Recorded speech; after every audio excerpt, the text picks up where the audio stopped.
What is X? It means whatever the hell you want it to mean, said Elaine Baines. X is a pool of narcissists.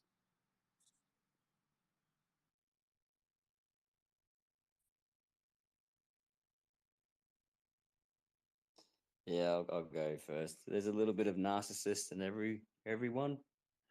Um, it's hard to admit to ourselves, but yeah, why are we here? I'll go next.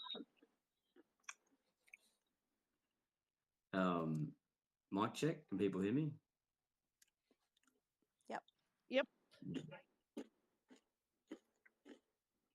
So when I first came on here, I immediately in my mind's eye envisaged this new sphere that I keep talking about, this amazing realm where there's these entities and they're interacting with one another and contorting, and those effects would affect others, and then that flow goes on with ripples within ripples and things like that. And then I was amazed at the rapid pace at which it moved, and within that I saw a potential, and I decided to journey throughout it and see if I could bring my ideas into fruition while still living and maintaining a life in the real realm that we all live in.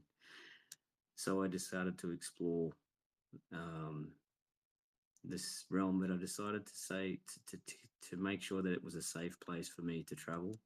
And I decided that I would shield myself against any negative or what I felt to be negative. And I also made a decision to be unapologetically myself, even at times, though I would catch myself apologizing. And I guess that was partially narcissistic of me. But during that journey, we end up in places like this. So, yeah, I'm grateful, I guess, for that little part of me that I allowed to be the narcissist in a way, if that makes sense.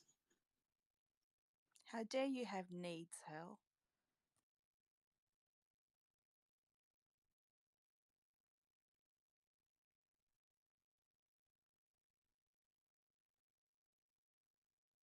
Anyone else want to jump in and just explore their response to that passage?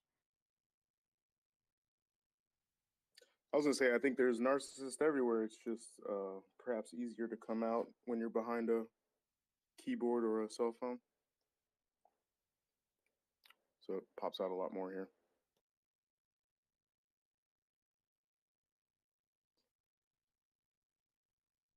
Good morning, everyone. How are we? Yeah, we're Hey, good. Mentis. Hey, Sherry. Been a minute. What I learned. Good morning. Good morning. I have a question. Is my feedback was wondering, like, what was the purpose of that passage in terms of is the point to educate or just to entertain, or what? Like, because I I thought it was funny, but I didn't think it was very true or useful. So I'm kind of wondering what the purpose is. Feel it.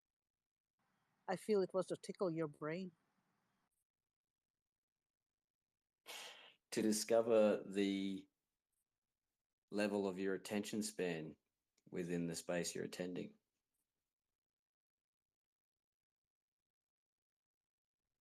To question the passage, I guess, and I think you're questioning it in a meaningful way. You're saying, well, how is this meaningful for me? How do I apply this? And what's to be gained from the passage? And I think that's a valid response, Mentis.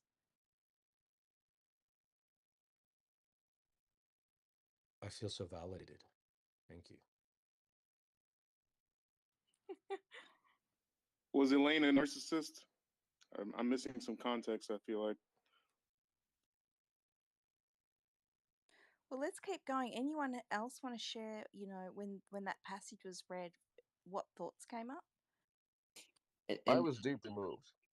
At and first, if I was picked up as if I was taken to the balcony and suddenly dropped. Time was flashing before my eyes. I accelerated to the ground, not realizing when I land on the puddle or when I land on that snail. The snail looked up to me, cried his eyes. I tried to tell him I can't change my position. I'm not a cat.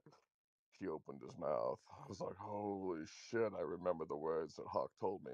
Whenever you're in fear, be sure to inhale twice. I exhaled.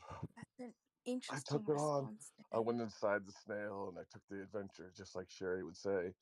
I remember the first thing Sherry once told me when I met her. She said, "Aren't you funny? You got that voice, sure is like hearing yourself talk, huh? You're just a talker, huh? You like hearing yourself talk? Did you know I'm English? Actually, I'm British too. Actually, I'm all the accents. And by the way, I've got a vagina. And that means I can tell you to fuck off. That's right. I've got vagina and you don't. Now sit down, you fuck." That's why I love her so much, because she's like the original girl, you know what I mean? In fact, I love it when I'm in rooms and people talk about her. They go like, "Well, should we get like Sherry?" And someone would be like, "No, no, no, no, no. She's too dangerous. Don't bring Sherry in here." I always like it when people talk about like other people like that, or like, "Should we get Zen?" And somebody would be like, "I don't know, man. Like Zen might talk for like 7 hours straight. We might even get in like in edgewise. What about Mentis?" The problem with Mentis is that he'll tell you that you're still tying your shoes like the old way, and he's always got like a better way to tie your shoes. Yeah, but that's kind of like why you like I, Mentis. Yeah. bro, I tied my shoes wrong for 48 years. Back off. You guys, I Anyways, I swear, just that's wanted to do fucking that, Rose. hilarious. Hey, everyone, it's Wednesday. You know what I mean? Love life. Seriously though, you're all probably tying your shoes wrong. Probably. And if there's listeners Mentis, down there too, Mentis is basically a more gentleman version of the crow, because the crow is would it? be like, "Yeah, you ain't tying your shoes right. You've been doing it wrong. Jasmine's better than you. You're fucked." Mentis is more of, "No, I'm impressed that you were able to even get up this morning. That's a good thing. You're using oxygen. Come on now, now then." you know. And then Michael's the other version. Michael's like, "Oh, so you think you can breathe? You're still a dumbass." And he walks away. Like, what the fuck? I've literally not tied my shoes in years. Well, Jen, I'm convinced you just levitate everywhere, so I get it. Uh, Shout out to Nike Fly Ease that X put me on. They're very accessible. No shoe tying. You just put the strap on the other side and get it to go. I really love the accessibility of it. Jin's always game for a strap on. Yo, no, no, no. Uh, Dang. I guess since I'm talking, I should talk about my feelings about the book. Um, I'll say first off, I actually really like the book.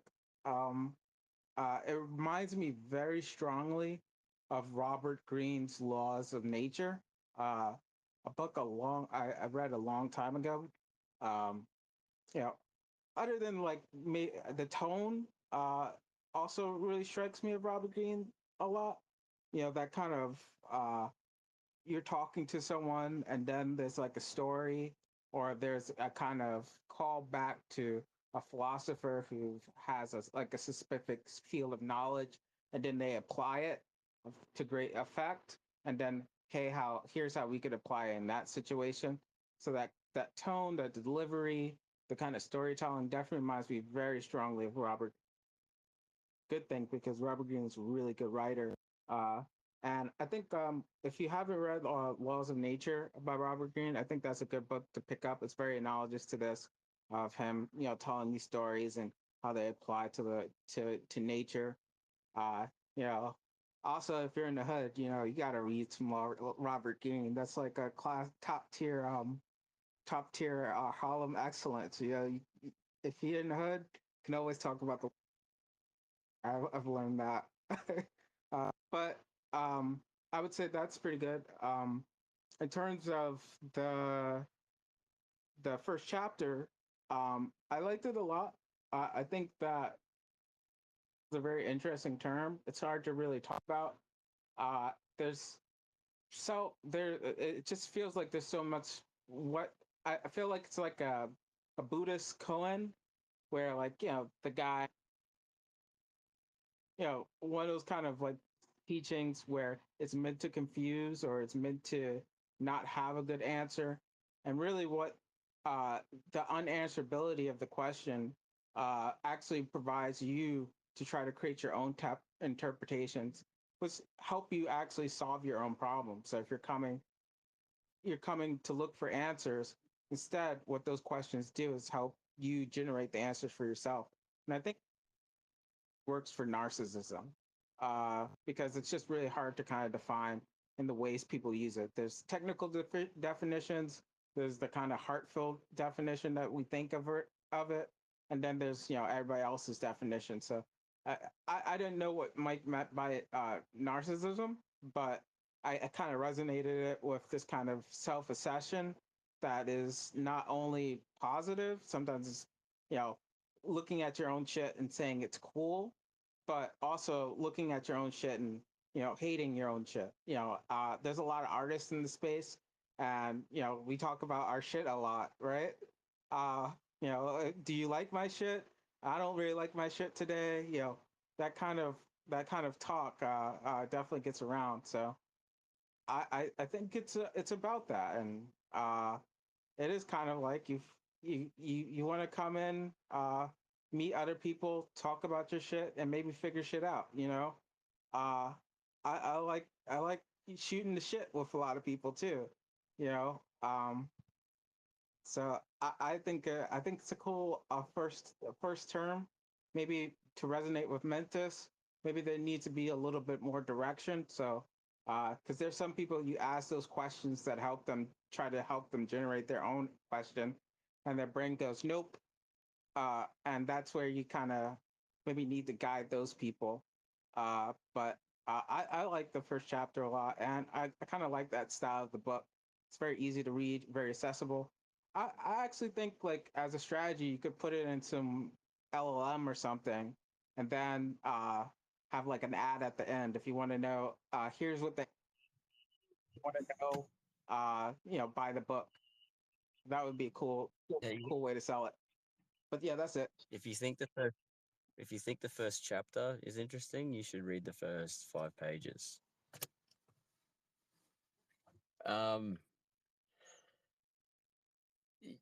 Yui, you there? Sherry? I There am you here, are. but Sherry had her hand up. Yeah. Oh, there was a couple of things that sort of came up for me as you were speaking, but my brain went numb. But what was I going to say? God damn it!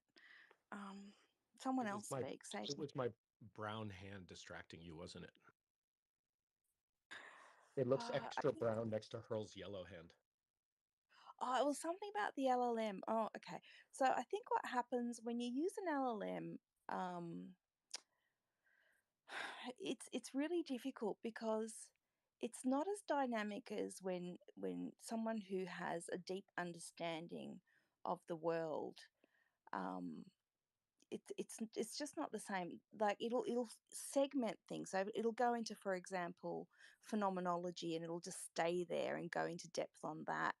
And then if you ask it to sort of like be look at a particular thing from several different perspectives, it does, but it'll give it to you individually. Um, so it's a different sort of conversation with an LLM than I think what we have in here. And I think the difference is because people come in, jump in, or put up a hand, or throw up a love heart, or do something, and it sort of reshapes everything that you might be talking about. Or someone might be not saying something, and my mind goes blank. So it's very interesting what happens in a space like this, and when you're having a conversation, as opposed to using an LLM for it, and what comes up, what doesn't come up, and just noticing the nuances, I guess. Like Dan jumping in and taking us somewhere else. And it's like I almost need someone to read that passage again because I've forgotten what it was about or how I felt about it.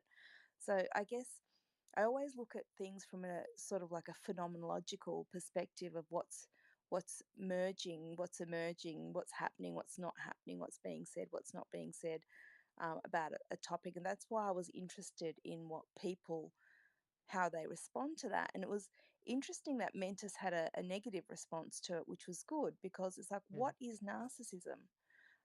What does it actually mean? And why are we pathologizing our need for other people and to be filled by other people. So why is it bad that I'm asking for something? And is it okay if I can ask for something and you not have to give it? Is it okay that I can come across as manipulating and you say no? Do you know what I mean?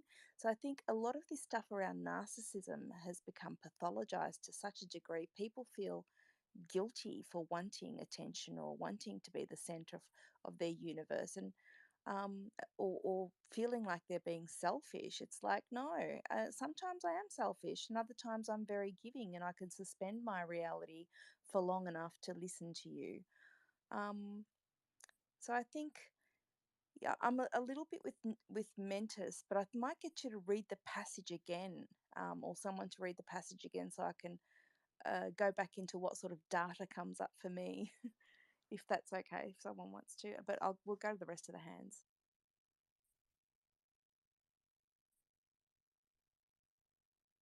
Yeah, I'll just say one thing real quickly. I also want to say thank you so much, because that statement you made as empathy as data collection was pretty amazing. I was like, wow, that's a really good way of understanding empathy without any kind of positive or negative connotations. So I just want to say thank you to that. That was a really good one. I'm gonna steal that one. Steal it. I stole it from a man called Kohart. He's a psychoanalyst in America, and there's all this pushback from psychoanalysis today. And I always say to you guys, I'm a dinosaur. I've been around for a very long time. All So right, I love it. so it's not that I have any more intelligence than you. I've just been around longer. Um, so it's these guys that are being forgotten now.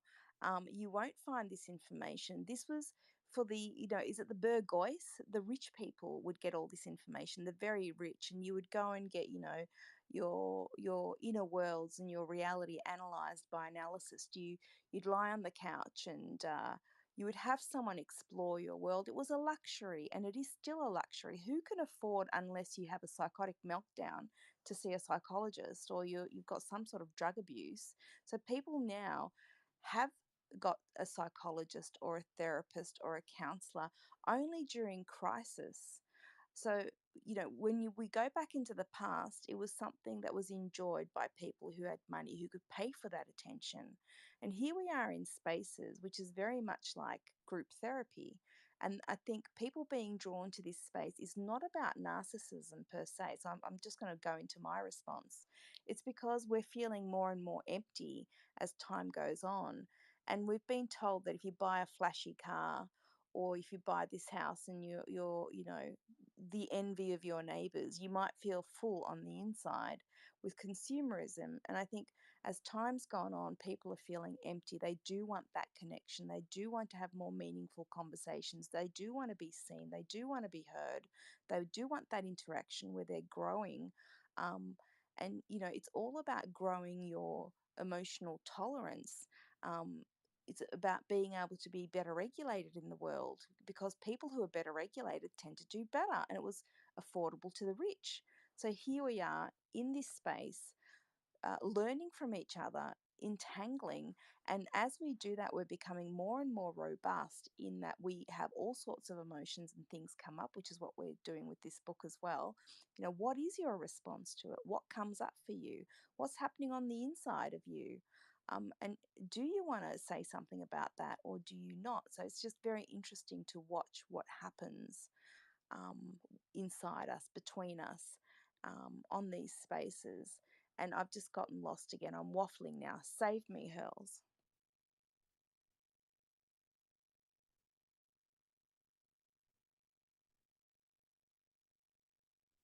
Or Mentis, if you're there. I'll save you if Hurls won't. No, my hand up was up by accident. So. Oh yeah, cool. Save me, Yeah. Mintus. Save me. Sure, I'll save you, Sherry. First of all, to clarify, I didn't have a negative reaction. I joined the room when that was being read, and I had no context. I don't know what the intent of the book is. So I asked a question that no one answered. And then everyone started talking about my response, which is fascinating. And I'm happy for all of you, but I'd still like to know what the intent is. if that's something you can answer for me, Mike. That's perfect. I'm just out hanging out with my little one at the moment. So Yui, if you'd like to take that away, and Mantis, we have spoken about this before, so it might jog your memory when Waddy helps with that. I just want to quickly say before Michael jumps in, I just use the word negative just to make an example of it. I didn't think you were being negative. I just wanted to frame it as that so that it's just Yeah, give no. a different. I mean, nor me.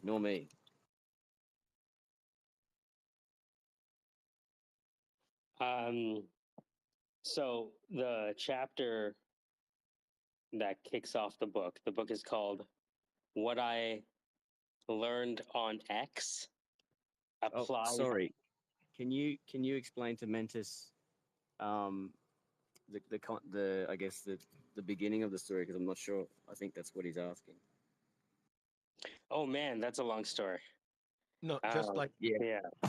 We're gonna have to summarize it. Let me ask pointed questions. Is there an intent to inform people with this book? Yes or no? Yes. Is there an intent to educate people with this book? Yes. I'm assuming there's an intent to entertain as well. Yes. But I think what's happening, I just want to quickly jump in. I think the book is evolving, Mentis. My understanding is that Michael has put together a book because it was a challenge that he had just happened. Let's just say that. And then he's written some chapters. And I think the book is evolving into, all right, so he's written some words and then we're looking at people's responses. What are your responses to that particular chapter and what sort of dialogue happens from that? That's, I think, where we're at with it. Which isn't really helpful as well, because an individual reading the book versus dialogue around it are very, very different interactions with the information.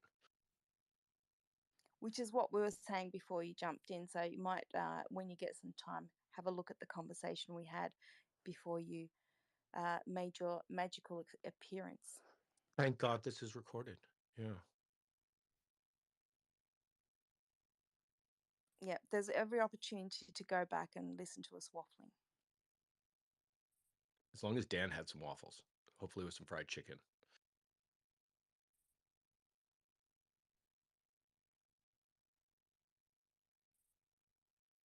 I see Fami has her hand up.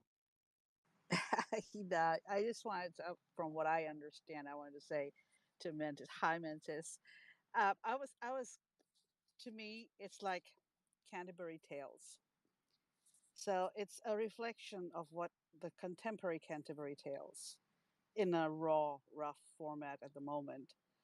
Except the only thing is, in the contemporary fashion, he's got the involvement of the community, and he is not only showing a reflection of what the community is and who you are, he's taking a very daring stand in saying, let me show who you are. Let me show what's around you. Do you know who you are? Do you see yourself? Are you on the right path? You might be on the right path. You might be on the wrong path. We don't know that. And that's a question. And I think this story, actually, this book, helps you come up with questions, to question yourself, to look inside yourself, to look at your surroundings, and to question what's happening out there and whether you're comfortable in that surrounding or not. And you might be or you might not be. If you're not, what are you going to do about it? If you are, what else can you do about it?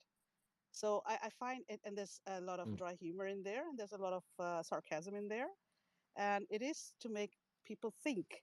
It is to make people think without telling them, listen, I want you to think about this. This is when you just drop it and then you watch the ripple effect. That's super helpful. Thank you. Then I have two suggestions. One is, or one suggestion to consider, like the way it's presented sort of holds up a view or a lens of X, and then as I think we've discussed it, it gives people that opportunity to sort of reflect to see if that's them, and whatever questions or challenges that might pose or raise. The one thing I'd consider is providing the alternative. Like it may look this way, and out there are these other people that are there to get value, to give back, to grow a community. And is that you? Like, which one are you? And maybe just shape their own thoughts around it a bit, I can see benefits to both. I would just consider that as an alternative.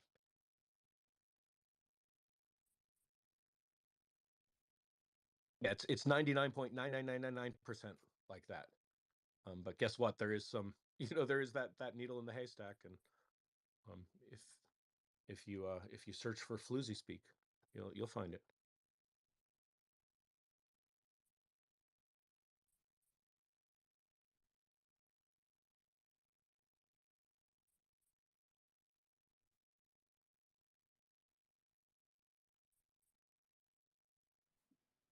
Is no one speaking, or can I not hear someone? No, I was just waiting for something that if I You could. go ahead, Sherry. You're driving here. Don't look in the back seat to see who's got the wheel. I was just going to say, as you were speaking, what I God, my brain's not functioning, but I think what I see happening is something a little bit different, and hopefully Michael can steer this into a direction where it's not the norm, because I can see him doing something very different with this if he goes in a particular direction, but I don't know what that is yet. It's Kind of like I a almost Rorschach. not sure, but it almost feels like he's onto something, but he's in the middle of it and it's emerging. And I think this is like the skeleton stage of what's happening. And that's the feeling I get with his project. And with what Fahmi was saying a little earlier, I think it's really important at this stage to not give it any boundaries, I guess, in relation to meaning, and that keeps it open to everyone giving it their own meaning of what it means or doesn't, um, rather than having sort of like a final destination. So maybe it could be an open source book sort of thing that continues to evolve. I don't claim to know what it could turn into, but it could be along the themes of people are like kaleidoscopes and we're not constant. And one day I might say something, and the next day I might contradict myself. And is that okay? Can I have multiple ideas that coexist? Can we have multiple narratives that still make sense together, or opposing views that still make sense? So I think that's the sort of direction that I see it going in. But how you gather all that together and put it across in a meaningful way, is it one thing, or is it like an octopus with 10,000 tentacles or 10 billion tentacles? Is that what it turns into? So that's the sort of vision I have in my mind. And I'm more of a visionary rather than someone sitting down and doing the shit. Tell me to do something, it's never gonna happen. Ask me about ideas, I'm great. So I'm retarded in that way. Sorry, I shouldn't be using that word, but I'm owning that word for me, not about anyone else. I have my disabilities.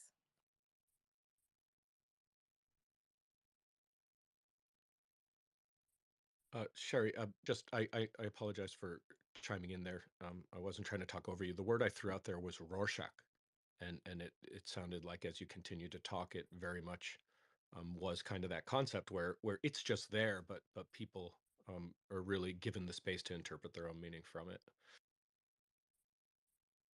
Yeah, I think that is a good word, and I think people do that regardless, and we just um, whether you identify it or not. So when I say something, you're going to interpret what I'm saying very differently to Ren or Dan, or because we have our past, we have our future, we have our lived experience, and we have different brains. And I think, when I go back in history, I thought everyone thought like me, and I thought that everyone felt like me, and I thought that everyone saw the world like me, and they had the same brain. And I was rudely awakened into finding out as you traverse through life that that is not a fact.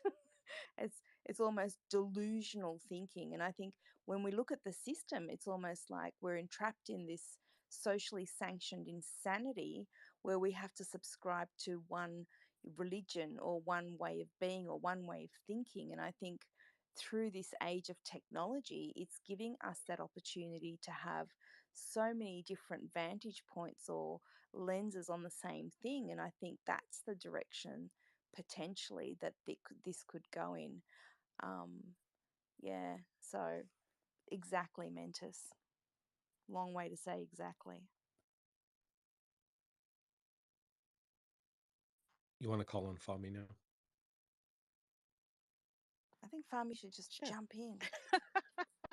Well, no, I think for me, I feel like it's important to remember that even though whoever has written this, right, is not to keep that in mind. It's like those great philosophers, whether it's Socrates or whatever, people who are thorough, they're observing and they're writing down what they felt, and they have it's just there.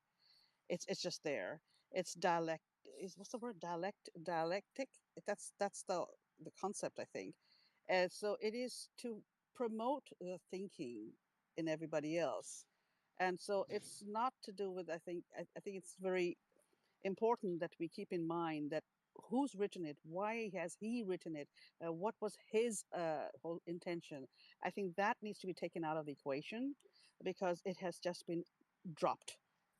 And so what do you do when it's been dropped? It's like when you're walking and you drop the parcel, how many people are going to bend down and help pick up those parcels for you? That kind of attitude is just there. I think that's important to remember, not why he wrote it or who wrote it for what reasons. Correct me if I'm wrong. I think that's what I mean. It's like one person can look at that and go, "Well, why is this here?" and question that. And that's a response, and you can say, "Well, it's not to be questions. We can just look at it and respond to it." So it's interesting that people have different responses to the same phenomena. Going back to phenomenology, and as you were speaking, Fahmi, I was thinking of Rumi and Shems. And I love Rumi's poetry, and I also love Hafiz. And I know that you know, Rumi and Shams had a dialogue that was so deep, and they had these conversations that would go on forever. And I remember reading that he had neglected his family and neglected everyone, and people became so jealous of their relationship and their capacity to have these deep and meaningful conversations, which beautiful poetry has come from, and beautiful ways of looking at the world and the universe have come from. Just these two people having dialogue. And when we look back at history, I think Shems was killed for it because people became so jealous of this deep connection. And I think you know that people want that deep connection, and hence why we're here. And if that's to be conceptualized as narcissism, so be it. Because if you look at narcissism, it is about feeling empty and wanting to fill that void. And if we're falling into the void, you know maybe this is just one way to give people something that they need. Because I think the analysts said initially, why are clients frustrated with us? Like, what is it that they need that we haven't been able to provide? And I think that's the question for all of us. What is it that we need, and what do we need to create in the world to be able to fill that void or need? And that's what we're doing. Sherry, I have a quote from Rumi in chapter 5. I just sent you an excerpt. Would you mind? It's very short.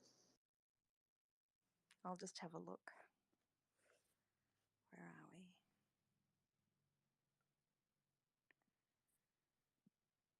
Okay, I'll read it out. Don't take the words too seriously. A very great mystic poet, Rumi, once said, I am a sculptor, a moulder of form.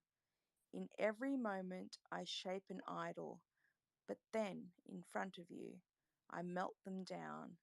I can rouse 100 forms and mix them with spirit, but when I look into your face, I want to throw them into the fire.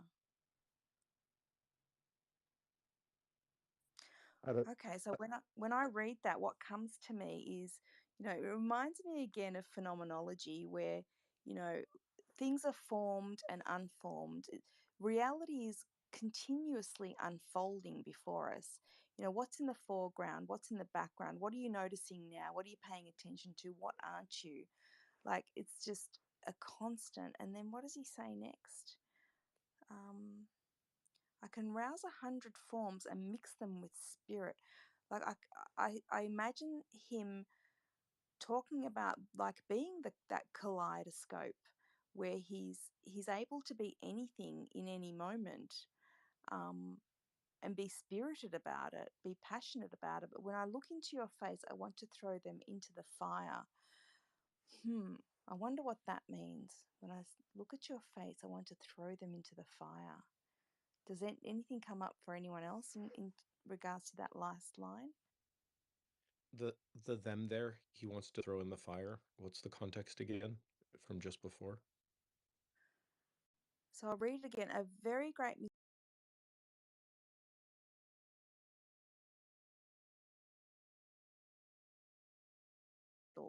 but then in front of you I melt them down.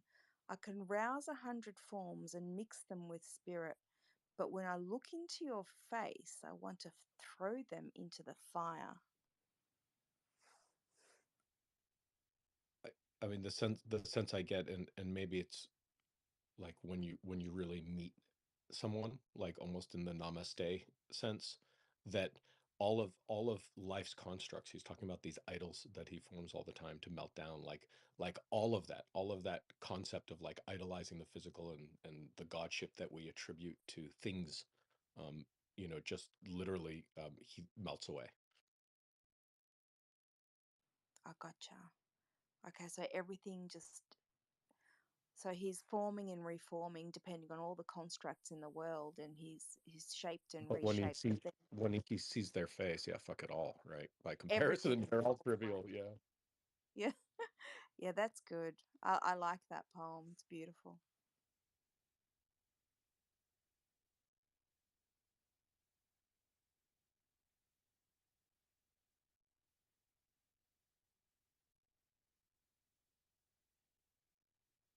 So Sherry, I sent you the rest of the chapter. It's not too long.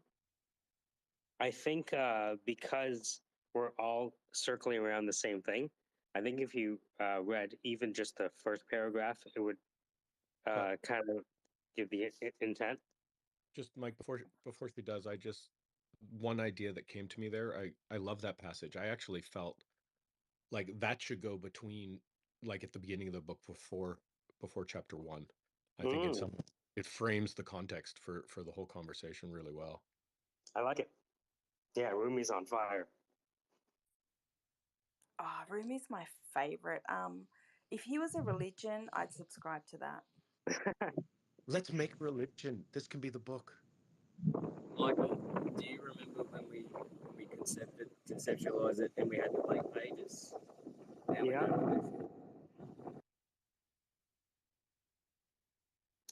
All right, go ahead, Sherry, if you don't mind. This is the chapter that this is the words around that quote.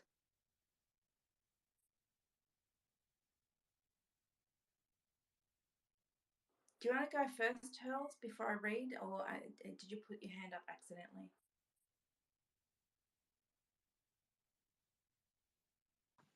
Yeah, that's an accident. Okay, let's go. Yeah. Okay. I'm going to read it from the top. Don't take the words too seriously. Where we meet in the silence between the words, Ramdas again. One of Steve Jobs' heroes said it best. Now, each evening when I'm going to come out to speak, I invariably think of the line from the Tao Te Ching that says, "He who speaks does not know, and he who knows does not speak." And I see the absolutely bizarre humour of my predicament. I realise that I have to be both of those. I have to be the part in me that is not speaking that knows, and the part in me that's speaking that doesn't really know. Hopefully, they're connected. If you're open to the possibility, let the words merely quiet your minds and let's meet on the other level where we meet in silence between the words. We come together to speak about the unspeakable because the rational, analytical mind, the intellect, only knows objects. It only knows what it can think about. What we come together to talk about are really matters of the heart that are known subjectively, not objectively.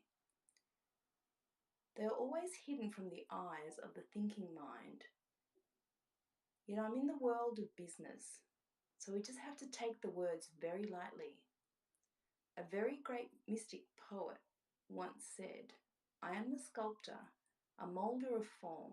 In every moment I shape an idol, but then in front of you I melt them down. I can rouse 100 forms and mix them with spirit, but when I look into your face, I want to throw them into the fire. The you in this case being the beloved or that higher part of ourselves.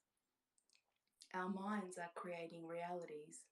We keep creating models of ourselves. We keep creating expectations about the world. We create these forms of clay and we try to breathe life into them. But the minute you look directly into the eyes of forms, they all seem to dissolve before your eyes and you're left speechless or heartful. That's it.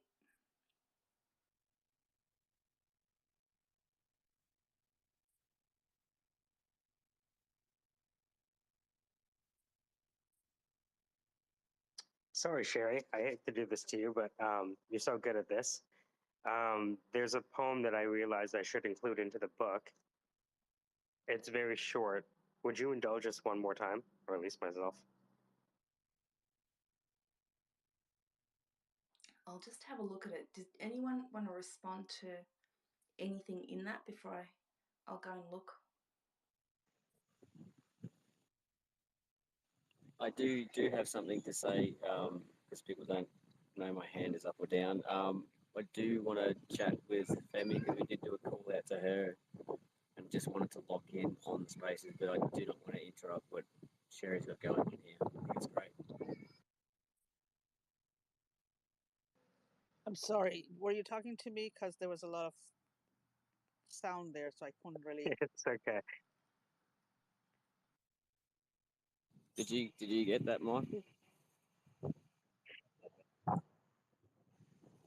No, I didn't quite catch what you said. That's what I said. Can you repeat that?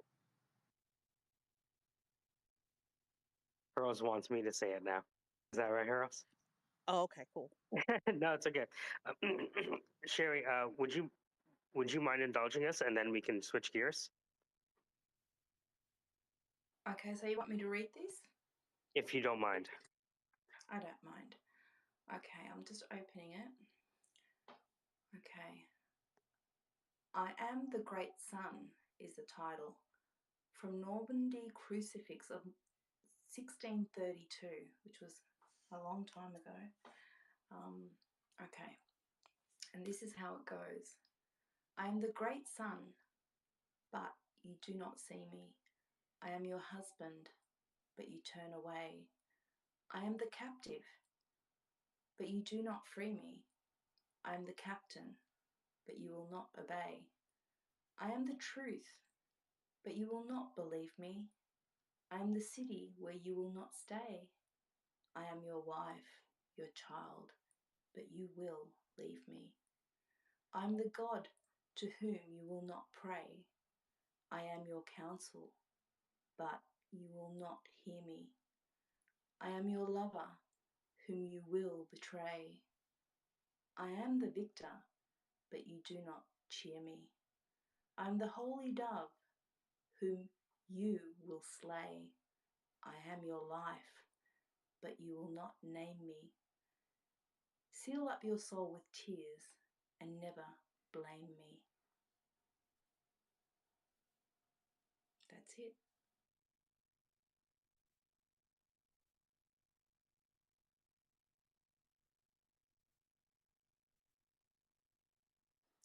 So, Michael, tell me why you wanted to share that one.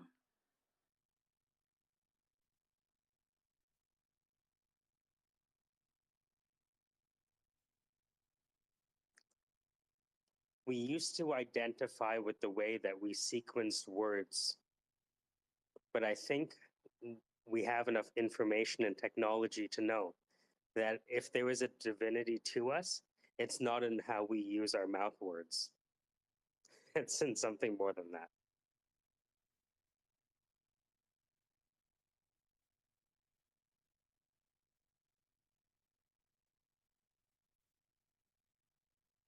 I feel like I need to read it a few times. I've been reading it over and over for 10 years.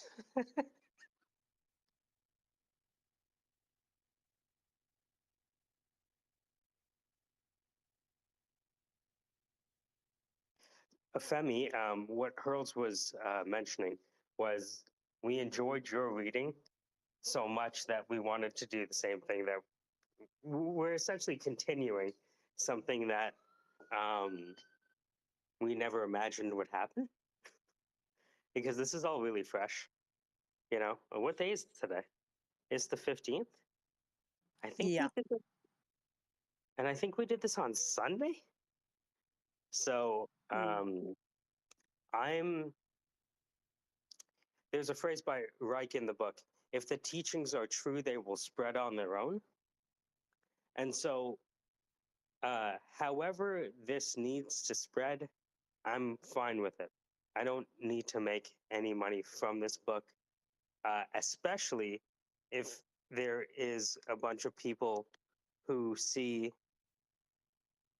where this can go, and knowing that the way that can be spoken is not the true way. That said, the same message in a different voice is not the same message.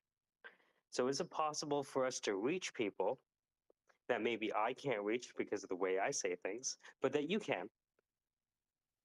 I think that's true because of cultural personalization. And so I think that's where the strength of the community is, because we can, you know, translate these things across cultures and disagree where necessary, because that is the dialectic. Without the antithesis, you're disagreeing with each other, and that's how we fall off cliffs. Thanks, Yui. Couldn't have said it better myself. But if I can ask one favor, are you able to open the link to the copy of the book and then gift the book to Femi? Oh my God. I'll get there one of these days. Is that okay? Well, here's what I was thinking, because, and again, we're just talking out loud, right? But I'm following the thread that Sherry pointed out, or is spinning, let's say. I guess, Sherry, you're part of the Three Fates at this point. I apologize. If you're part of the Three Fates, are you the one that measures or cuts? Anyway, sorry. Hold on, I don't know what that means, but Michael, can you explain that? You ever heard of the Three Fates? I haven't, so I'm No? ignorant. No, it's okay. So there's the idea that fate is made up of three blind old ladies, and they're all spinning the basically fabric of the narrative causality, whatever we're going through. And they all need each other, but they're all kind of blind and they're old. So one is spinning at the loom, one is cutting, and one is measuring. And so those are the three fates. And I forget why I brought that up now. And I went on such a digression. Oh, that's right. That's what we're talking about. Sorry. I lose my train of thought too. So I have this book in two places. One is in a bullet point tree format, which I think, Femi, you've seen, Hurls has seen. And I also have it in a Google Doc. So it's either I figure out a discount code on Gumroad that allows people to get it, right? But what I would say is that I think that as long as they speak to one of you first, does that make sense? That I'm okay with it being kind of like shared as a cottage thing right now. Does that make sense? So, however people would like to best consume it, I have a Google Doc and then I have another format. And if you just DM me your Gmail, then I can add you to the doc, right? And sometimes there's some magic in seeing a Google Doc where like pointers are flying across the screen. So there might be some value there as well. Yeah. But again, I'm down for if you think that this is valuable, which is still kind of blowing my mind because I never wrote a book before, but if you think there's some sort of value here that might help someone, then I'm down for whatever that takes. So, like I told you before, that I am really wanting to use this in my conversations when I have, wherever I have conversations, basically, because I just talk a lot. And so, whether it's my spaces or anybody else's space, conversations always turn around to all kinds of things. And everything that I have heard, and now that I've understood a little bit better about what you've been writing about and this book is all about, I really feel it relates to a lot of situations where people get all unnecessarily wound up. And like I told you yesterday, that this is something like, well, let me just drop this in the middle. What do you think about this? And so to get them to stop thinking about not just me, and this is happening to me, like, hang on, let's see it. Identifying that particular character and then say, let's see, what do you think? And I'd love to drop it on people and see how they react to it, or do they even analyze it, synthesize it, cut it apart, shred it, or do they just go like, what the fuck? Like yesterday's, well, who was that, Mama? So I just want to, I love to see reactions. So I want to use it that way. And then, get into that conversation like we're having. I think more people need to have this kind of conversation. The more you have it out there, the more it'll spread out, and the more people will like think, literally think. A rarity sometimes, I think. And yes, I'd love to. I'd love to have that. Sherry. Yeah, as you were speaking, Fahmi, I was just what came up inside me was a lot of us think that don't understand the difference between being reflexive and reflective, and a lot of us don't understand that being able to reflect can be taught, and this is the way. It is being able to put something up and say, well, what is your response to that? What happens inside you in response to that? Your thoughts, your feelings, and that's how we grow. But it's not the way that conventional teaching is, unless you're, you know, in a master's degree or something like that, and you get there, and then you can have really meaningful um, investigations into things or research or whatever it might be. But by the time you get there, a little bit like Rumi's poem, you're stuck in all these constructs until you sort of like find your way home. So it is about that capacity to teach people not in a one directional way where you're throwing stuff at them.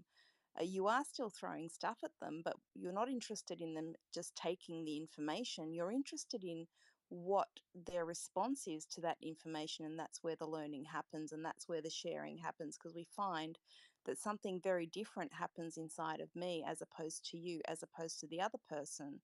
Um, and it is where you get that kaleidoscope sort of effect, and all these different colors come up, and they don't have to be in agreement. They can be very different, and that's where the learning is.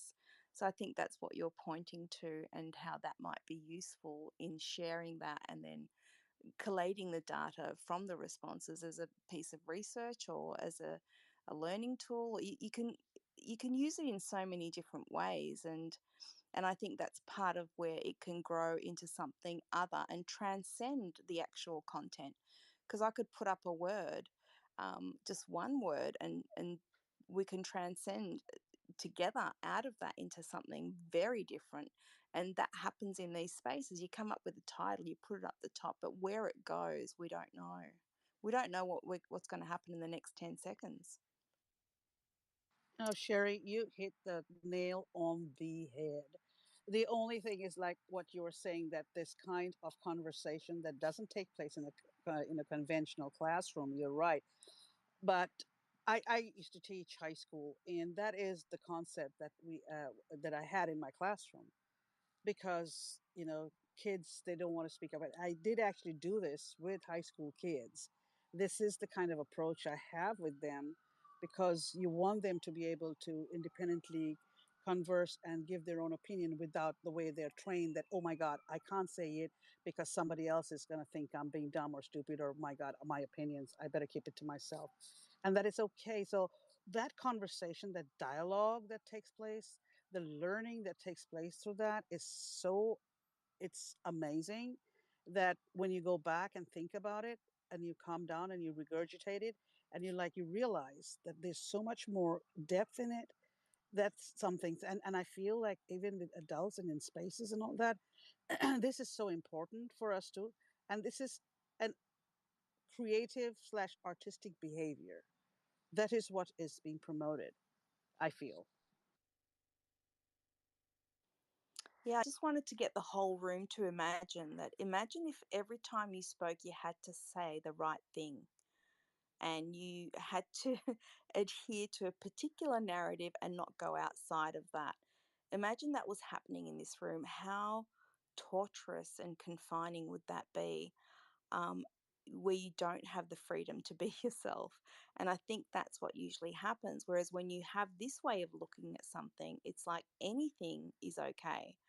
Um, so you can bring yourself in a totally different way. And when you do bring yourself in, things get more interesting, and you learn more about yourself. And I think when I was looking at that poem a little earlier that I wanted to keep reading over and over again, like you have, Michael, it is bringing yourself in, and every time you read it, you might look at it very differently depending on where you are in your life. And I think it was Heidegger who said we are shaped by language and language shapes us. It's a reciprocal relationship and a dynamic one. It's not stagnant. And some people still have that where they feel like they have to say the right thing or adhere to a particular narrative. And sometimes you might jump into a room where you're anti-vax or you're pro-vax, and then there's a fight between those two, and we subscribe to one way or another way of thinking. And I think, as we develop and we mature, we are more interested in diversity. And moving forward with technology as well, I think we could very easily get caught up in echo chambers. Um, and the more diversity there is, the better. And this is one way of promoting that.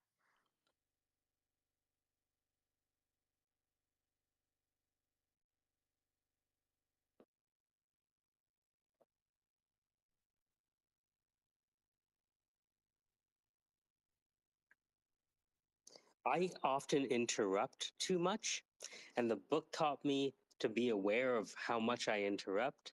And so if I don't say anything, it's because I'm trying to practice not interrupting. I think this is a great conversation. I'm a little skeptical because of the recording, and that's the only issue that I have. I think